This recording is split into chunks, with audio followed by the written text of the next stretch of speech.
Break तो बाद एक बार फिर साढ़े सारे दर्शकों का जी आया इस पक्ष के मसले में और मसला चूंकि दो राज्यों नाल जुड़िया है और सब तो वड्डी गल है कि मसला चंडीगढ़ से हो रही सियासत नाल जुड़िया है। एक और खास मेहमान साडे नाल जुड़े ने राजीव जेटली जी साडे नाल है, वंदना पोपली जी साडे नाल लगातार बने हुए, हरीश चोपड़ा जी भी है तो इस वेले बलविंदर सिंह भुंदर जी अकाली दल के सांसद चंडीगढ़ तो भी साडे नाल जुड़ चुके हैं। बलविंदर सिंह भुंदर जी तुहाडा भी जी आया इस चर्चा के मैं एक चीज़ तुहाडे तो पूछनी चाहांगा, विरोध दर्ज किया गया जो सेंटर गौरमेंट वालों वखरे प्रशासक का ऐलान किया गया, उस तो बाद मुख्यमंत्री हरियाणा वालों जो एक बयान आया कि जो सानू भी जिम्मेवारी मिलती है चंडीगढ़ के प्रशासक के तौर पर हरियाणा के राज्यपाल को मिलती है तो एक वधिया गल होएगी, यह आस असी भी प्रगटाने। तुहानू नहीं लगता कि चंडीगढ़ को लैके दोहां राज्यों के विचकार हर चोणां तो पहला भावें हरियाणा दी चोणां होण या पंजाब दी चोणां होण कुछ अजिहे मसले ने जिन्होंने लैके सियासत शुरू हो जाती है और उहदे विचों एक मसला है चंडीगढ़ का?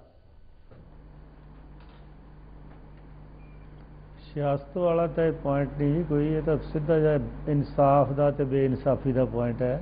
जो चंडीगढ़ है पंजाब की राजधानी बनया सी, पंजाब की जमीन चो पंजाबी बोलते इलाकों चो कट के चंडीगढ़ उस जगह पर वसाया गया सी। इस करके केवल तो केवल ये हक पंजाब का है।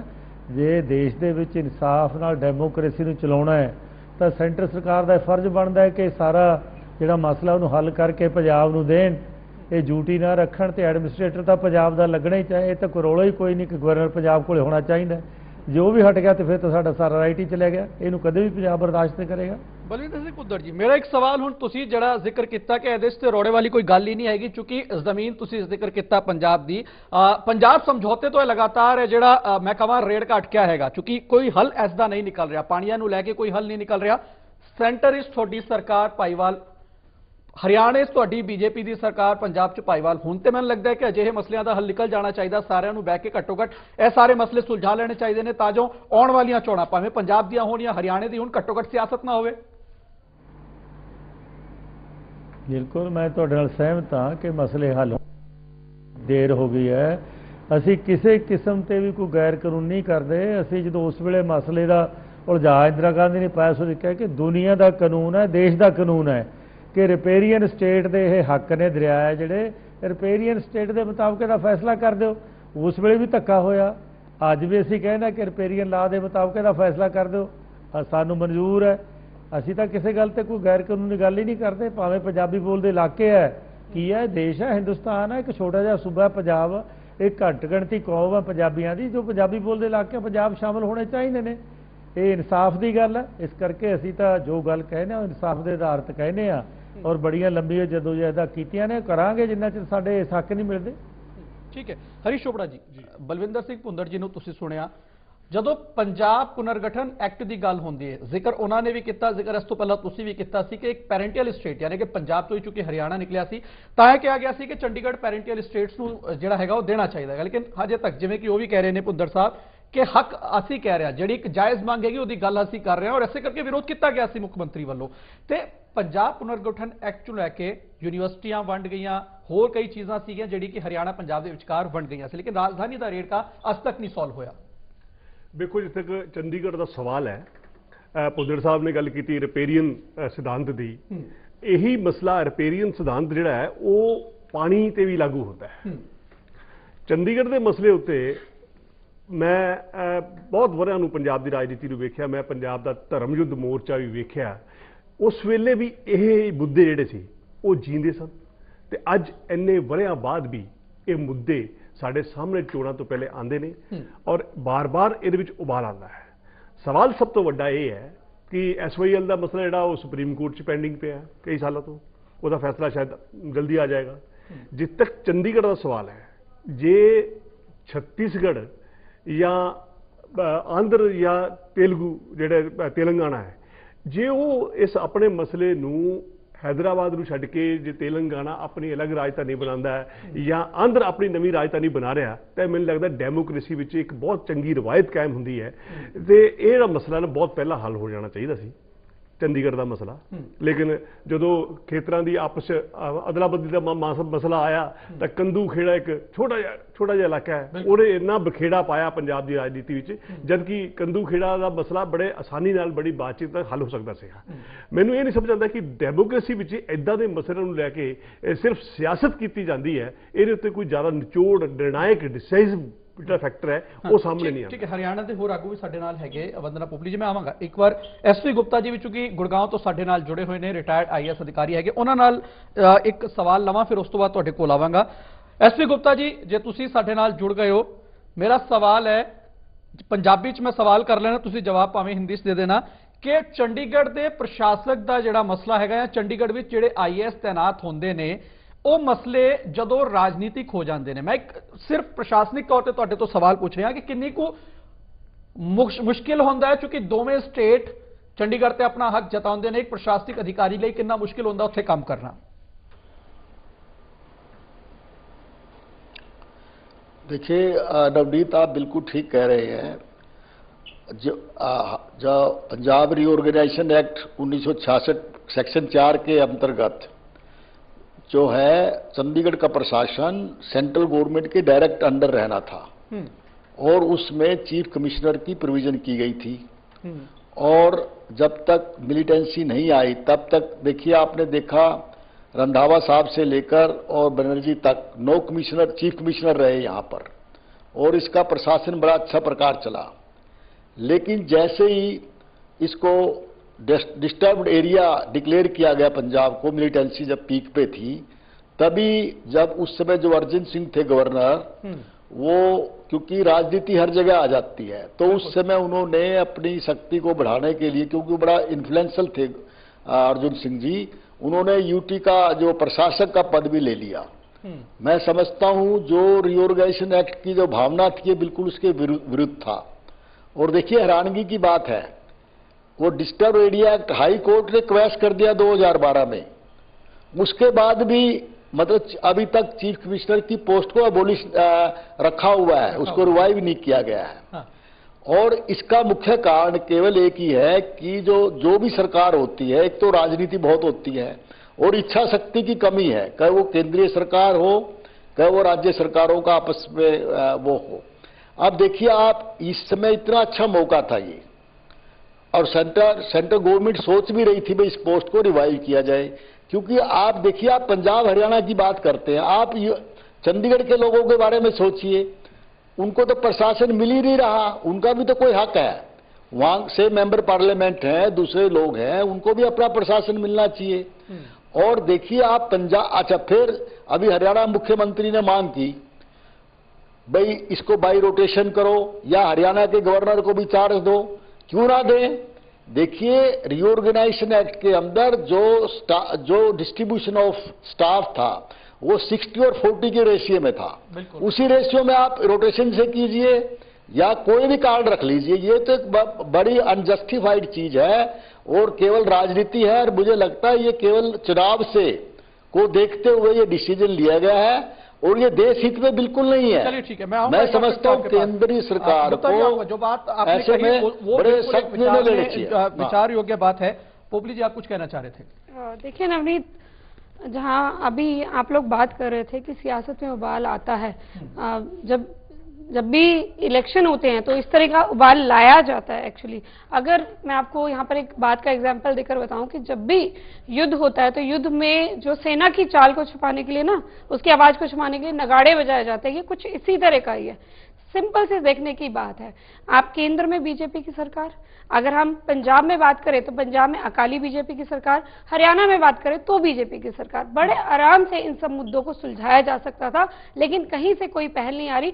सबसे बड़ी हैरानी की बात है कि मोदी जी जो है पंजाब सरकार से या किसी से बात नहीं करते, इस तरह का डिसीजन दे देते हैं, फिर उसके बाद बादल जी कहते हैं नहीं जी डिसीजन गलत है बिना किसी रीजन के, और डिसीजन को पलट दिया जाता है। तो यहाँ पर क्लियरली दिख रहा है कि राजनीति हो रही है कि अगर कोई कॉन्क्रीट सॉल्यूशन लाना था तो इलेक्शन से पहले कहीं ऐसा तो नहीं कि आप मेन जो मुद्दे हैं जहां पर भी बादल सरकार फेल हुई है वहां से उन मुद्दों से हटाने के लिए, ध्यान भटकाने के लिए इस तरह का काम किया जा रहा है। राजीव जेटली जे जवाब थोड़े तो की मुद्दों तो भटकाने दे लई फैसला लेना, फिर उस फैसले ਨੂੰ वापस ले लेना और यह कहना कि जी दबाव की सियासत हो रही है।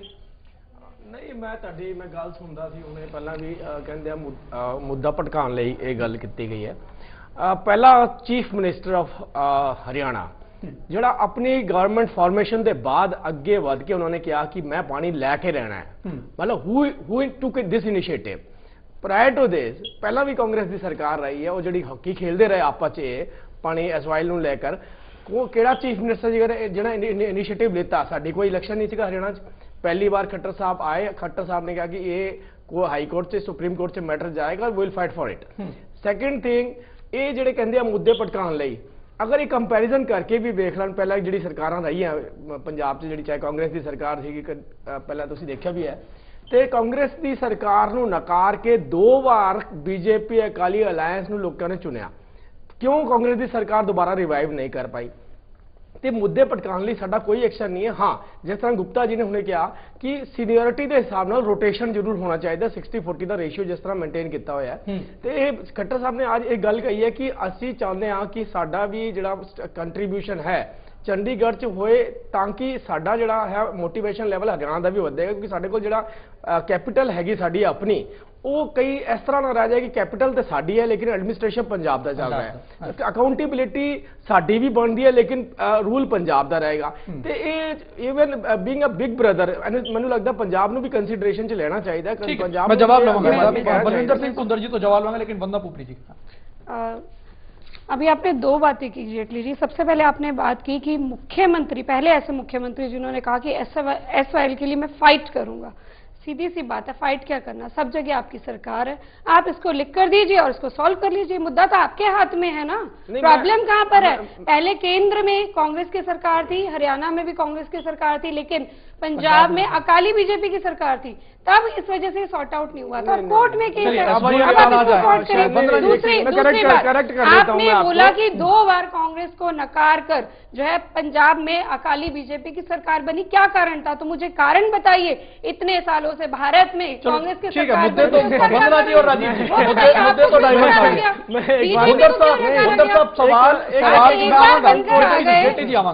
बुंदर साहब सवाल मेरा आई SP Gupta ji retired IAS साडे नाल जुड़े हुए ने, उन्होंने कहा कि 60-40 का एक जिहड़ा रेशो प्रशासन विच पंजाब ते हरियाणा का हैगा चंडीगढ़ प्रशासन विच, वो भी ये कह रहे हैं कि रोटेशन भावें ऐसे रेशो के आधार नाल हो जाए 60-40 के रेशो के आधार नाल, बई 6 वारी पंजाब का राजपाल प्रशासक हो जाए, 4 वारी जिहड़ा हैगा हरियाणे का राजपाल जिहड़ा प्रशासक हो जाए। यानी कि हरियाणे दे विचों लगातार मंग उठ रही है कि चंडीगढ़ के प्रशासक के तौर पर हरियाणा के राजपाल नूं जिम्मेवारी मिलनी चाहिए।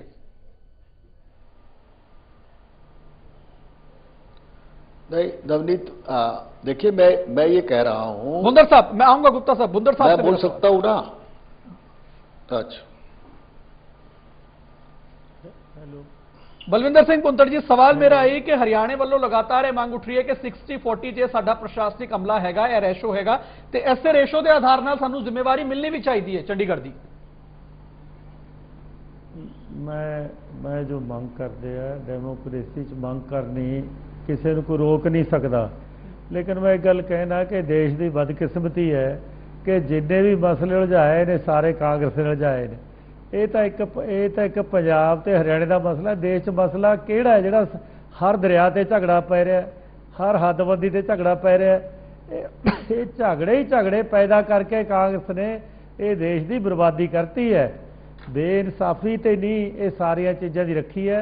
मैं इन्हों की गल किसी च नहीं जाता, मैं तो एक गल जाना कि जो ये पंजाब सी, पंजाब चो दूजे स्टेटा जिहड़ियां है वो बनिया ने ते ये कैपिटल पंजाब दी सी, ते फिर मतलब की कि 60-40 हो जाए या फलाना हो जाए, ये सारिया गल्लां गलत ने।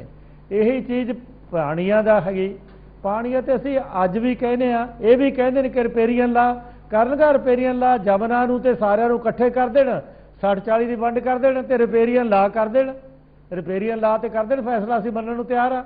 सो किसी चीज़ ते इंसाफ ते तां कोई आ ही नहीं रहा। मसले जान के उलझाए ने, कांग्रेस ने उलझाए ने और देश का बड़ा बड़ा नुकसान करता। साडा आपस में कहता असीं तां एक स्टेट चों अड्ड होया, भरा सी सारे, लेकिन हक तो साडा जो बनदा असीं लेना है, हक तो साडा राइट है। इस करके ਜਿਹੜੀਆਂ ਗੱਲਾਂ ਨੇ ਇੱਕ ਗੱਲ ਕਹੂੰਗਾ, ਸਾਡਾ ਅਲਾਇੰਸ ਅਕਾਲੀ ਦਲ ਦੇ ਨਾਲ ਭਾਵੇਂ ਹੈਗਾ ਪੰਜਾਬ 'ਚ, ਲੇਕਿਨ ਸਾਡਾ ਜਿਹੜਾ ਹੱਕ ਬਣਦਾ ਹੈ, ਜਿਹੜਾ ਹੁਣੇ ਰਿਪੇਰੀਅਨ ਲਾ ਦੀ ਗੱਲ ਕਰਦੇ ਆ, ਪਹਿਲਾਂ ਟ੍ਰਿਬਿਊਨਲ ਵੀ ਬਣਿਆ, ਟ੍ਰਿਬਿਊਨਲ ਨੇ ਵੀ ਇਹ ਗੱਲ ਦੱਸੀ ਸੀ ਕਿ ਸਾਡਾ ਜਿਹੜਾ ਪੰਜਾਬ 'ਚ ਜਿਹੜਾ ਪਾਣੀ ਹੈਗਾ ਉਹ ਪਾਣੀ ਦਾ ਬਟਵਾਰਾ ਹੋਣਾ ਚਾਹੀਦਾ। ਲੇਕਿਨ ਜਿਸ ਤਰ੍ਹਾਂ ਦਾ ਸਰਵੇ ਕਰਵਾਇਆ ਗਿਆ, ਸਰਵੇ 'ਚ ਦੱਸਿਆ ਗਿਆ ਕਿ ਅਲੱਗ-ਅਲੱਗ ਮਹੀਨਿਆਂ 'ਚ ਅਲੱਗ-ਅਲੱਗ ਪਾਣੀ ਦਾ ਲੈਵਲ ਹੈਗਾ, ਉਹ ਪਾਣੀ ਦਾ ਲੈਵਲ ਜਿਹੜਾ ਲੀਸਟ ਪਾਣੀ ਦਾ ਲੈਵਲ ਸੀ ਉਹ ਦਿਖਾ ਕੇ ਅਗਰ ਤੁਸੀਂ ਆਰਬਿਟ੍ਰੇਸ਼ਨ 'ਚ ਜਾਓਗੇ ਤਾਂ ਨੈਚੁਰਲੀ ਇਹ ਦਿਖਾਓਗੇ ਕਿ ਸਾਡੇ ਕੋਲ ਪਾਣੀ ਨਹੀਂ ਹੈ।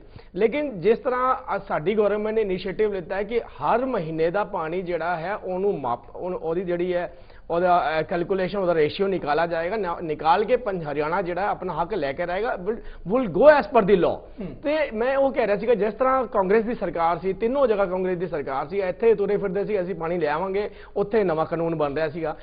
ਪਾਣੀ ਦੇ ਵਿੱਚ ਚਰਚਾ ਕਰਾਂਗੇ ਰਾਜੀਵ ਜੇਟਲੀ, ਮੈਂ ਅੱਜ ਚੁੱਕੀ ਗੱਲ ਚੰਡੀਗੜ੍ਹ ਦੀ ਹੈ, ਲੇਕਿਨ ਚੰਡੀਗੜ੍ਹ ਦੀ ਚੁੱਕੀ ਗੱਲ ਹੋ ਰਹੀ ਹੈ ਤੇ ਪਾਣੀ ਆਪੇ ਜੁੜ ਜਾਂਦੇ, ਉਹ ਸਮਝੌਤੇ ਸਾਰੇ ਹੈਗੇ। ਪੋਪਲੀ ਜੀ ਤੁਸੀਂ ਕੁਝ ਕਹਿਣਾ ਚਾਹ ਰਹੀ ਸੀ, ਤੁਹਾਡੇ ਤੋਂ ਬਾਅਦ ਫਿਰ ਮੈਂ ਚੋਪੜਾ ਜੀ ਦਾ ਵੀ ਇੱਕ ਵਰਜਨ ਲੈ के ब्रेक। बड़ी हंसी आ रही है, अकाली दल हो या भारतीय जनता पार्टी की सरकार हो, 10 साल से अकाली दल है और भाजपा का अलायंस है पंजाब में, तीन बार ये रह चुके हैं और भारतीय जनता पार्टी अभी भी हरियाणा में पिछले 2 साल से आई है। हर बात पे कांग्रेस पे डाल देते हैं, एक यही तरीका आता है कि किसी भी तरह से कांग्रेस पे डाल दें। अकाली दल से मैं ये कहना चाहूंगी कि आप अपने मुद्दे तो सुलझा नहीं पाए, आप करप्शन के मुद्दे ले लीजिए या एक जो नशे का जो एक सामने आया है, आप पंजाब का कहीं से कुछ भला तो कर नहीं पाए, लेकिन अब इलेक्शन आ गए हैं तो इस तरह के आप मुद्दे सामने लेकर हरीश चोपड़ा जी, हरीश गल है, कहते हैं कांग्रेस वाले कि आप करप्शन के मुद्दे पर डिस्कस करिए। मैं इतनी सी बात पूछता हूं, पहले आपकी सरकार थी, पार्लियामेंट ठप रहती थी, क्यों रहती थी? हम कहते थे आपके ऊपर जो भ्रष्टाचार के आरोप है, एक सेकंड, मुद्दे तो ना पटकिए वंदना जी, राजीव जी, मुद्दे तो ना पटकिए, मैं ब्रेक बता रहा हूं, शॉर्ट में बता रहा हूं। पहले भी ठप रहती थी, जेपीसी की मांग थी कि आपके भ्रष्टाचारों को लेकर जेपीसी गठित, मुद्दे तो ना पटकिए, मेरी गुजारिश है ना, राजीव जी बहुत शॉर्ट, आपके बीच में नहीं बोल रहा था मैं, एक सेकंड मैं ये कह रहा हूं, पहले भी जेपीसी की मांग थी, जो नहीं मांगते थे पार्लियामेंट ठप रहती थी, अब भी ठप क्यों रहती है? अब भी ठप इसलिए रहती है कि हमारे जो भ्रष्टाचार है आप उसको उजागर मत कीजिए, हमें कोर्ट में 60-40 ਦੀ ਗੱਲ ਹਰੀਸ਼ ਚੋਪੜਾ ਜੀ 60-40 ਦੀ ਗੱਲ ਐਸਪੀ ਗੁਪਤਾ ਜੀ ਨੇ ਕਹੀ। ਤੁਹਾਨੂੰ ਲੱਗਦਾ ਕਿ 60-40 ਦਾ ਜਿਹੜਾ ਰੇਸ਼ੋ ਪ੍ਰਸ਼ਾਸਨ ਵਿੱਚ ਹੈਗਾ ਚੰਡੀਗੜ੍ਹ ਵਿੱਚ, ਹਰਿਆਣਾ ਤੇ ਪੰਜਾਬ ਦਾ 60, ਹਰਿਆਣਾ ਦਾ 40, ਜਿਹੜੀ ਇੱਕ ਮੰਗ ਹੁਣ ਇੱਥੇ MH1 ਨਿਊਜ਼ ਦੇ ਪੱਖ ਦੇ ਮਸਲੇ ਦੇ ਮੰਚ ਤੇ ਹੋਈ ਹੈ ਕਿ ਐਟਲੀਸਟ ਇਸ ਰੇਸ਼ੋ ਦੇ ਹਿਸਾਬ ਨਾਲ ਹੀ ਸਾਨੂੰ ਜ਼ਿੰਮੇਵਾਰੀ ਮਿਲ ਜਾਏ। ਦੇਖੋ ਐਸਪੀ ਗੁਪਤਾ ਜੀ ਨੇ ਇੱਕ ਗੱਲ ਕੀਤੀ ਹੈ ਕਿ ਭਾਵੇਂ ਅਰਜੁਨ ਸਿੰਘ ਹੁਣ ਜਦੋਂ ਰਾਜਪਾਲ ਸੀ, ਜਦੋਂ ਇਹ ਅਸ਼ਾਂਤ ਖੇਤਰ ਪੰਜਾਬ ਘੋਸ਼ਿਤ ਕੀਤਾ ਗਿਆ ਤਾਂ ਉਹਨਾਂ ਨੇ ਆਪਣੀ ਤਾਕਤ ਵਧਾਉਣ ਲਈ ਇਸ ਪਦ ਨੂੰ ਵੀ ਆਪਣੇ ਅੰਦਰ ਲਿਆ। ਹੁਣ ਮਸਲਾ ਇਹ ਹੈ ਕਿ ਖੱਟਰ ਸਾਹਿਬ ਨੇ ਮੰਗ ਰੱਖੀ, ਬਾਦਲ ਸਾਹਿਬ ਨੇ ਪ੍ਰਤੀਕਿਰਿਆ ਦਿੱਤੀ, ਬੜੀ ਤਿੱਖੀ ਪ੍ਰਤੀਕਿਰਿਆ ਦਿੱਤੀ। ਭੁੰਦੜ ਸਾਹਿਬ ਦਾ ਆਪਣਾ ਸਟੈਂਡ ਹੈ ਅਕਾਲੀ ਦਲ ਦਾ ਸ਼ੁਰੂ ਤੋਂ ਹੀ ਕਿ ਚੰਡੀਗੜ੍ਹ ਉਹਨਾਂ ਦਾ ਆਪਣਾ ਹੈ, ਇਸ ਕਰਕੇ ਉਹਨਾਂ ਦਾ ਜ਼ਿਆਦਾ ਹੱਕ ਜਿਹੜਾ ਹੈ ਉਹ ਚੰਡੀਗੜ੍ਹ ਦੇ ਐਡਮਿਨਿਸਟ੍ਰੇਸ਼ਨ ਤੇ ਬਣਦਾ ਹੈ। ਸਵਾਲ ਇਹ ਹੈ ਕਿ ਗੁਪਤਾ ਜੀ ਨੇ ਕਿਹਾ ਕਿ ਇਹ ਕੇਂਦਰ ਸ਼ਾਸਿਤ ਪ੍ਰਦੇਸ਼ ਹੈ ਤੇ ਕੇਂਦਰ ਦਾ ਸਿੱਧਾ ਜਿਹੜਾ ਯੂਟੀ ਹੋਣ ਦੇ ਨਾਤੇ ਕੇਂਦਰ ਦਾ ਸਿੱਧਾ ਹੱਕ ਹੈ। ਇਸ ਸਾਰੇ ਮਸਲੇ ਨੂੰ ਅਸੀਂ ਜੇ ਸਿਆਸਤ ਤੋਂ ਵੱਖ ਹੋ ਕੇ ਦੇਖੀਏ ਤਾਂ ਇਦਾਂ ਲੱਗਦਾ ਕਿ ਜਿਹੜੀ ਗੇਂਦ ਹੈ ਉਹ ਸੈਂਟਰ ਦੇ ਪਾਲੇ 'ਚ ਹੈ। ਜੇ ਸੈਂਟਰ ਚਾਹਵੇ ਤਾਂ ਉੱਥੇ ਦਾ ਜਿਹੜਾ ਪ੍ਰਸ਼ਾਸਕ ਹੈ ਉਹ ਲਈ ਪਦ ਕ੍ਰੀਏਟ ਕਰ ਸਕਦਾ ਹੈ। ਹੁਣ ਦੇਖਣਾ ਕਿ ਇਸ ਮਸਲੇ ਨੂੰ ਕੇਵਲ ਚੋਣਾਂ ਲਈ ਸਿਆਸਤ ਲਈ ਗਰਮ ਕੀਤਾ ਜਾਂਦਾ ਜਾਂ ਇਹਦਾ ਕੋਈ ਮਸਲਾ ਮਤਲਬ ਚੰਡੀਗੜ੍ਹ ਖਾਲੀ ਜੇ ਸਿਆਸਤ ਦੀ ਰਾਜਧਾਨੀ ਨਾ ਬਣ ਕੇ ਰਹਿ ਜਾਵੇ, ਇੱਕ ਵੱਡੀ ਗੱਲ ਹੈ। ਇੱਕ ਬ੍ਰੇਕ ਲਈ ਫਿਰ ਰੁਕਾਂਗੇ, ਬ੍ਰੇਕ ਤੋਂ ਬਾਅਦ ਵਾਪਸ ਹੋਵਾਂਗੇ ਫਿਰ ਐਸੇ ਪੱਖ ਦੇ ਮਸਲੇ ਤੇ ਚਰਚਾ ਕਿ ਆਖਿਰਕਾਰ ਚੰਡੀਗੜ੍ਹ ਤੇ ਸਿਆਸਤ ਹੁਣ ਚੋਣਾਂ ਨੇੜੇ ਆਉਣ ਤੋਂ ਬਾਅਦ ਕਿਉਂ ਹੋ ਰਹੀ ਹੈ।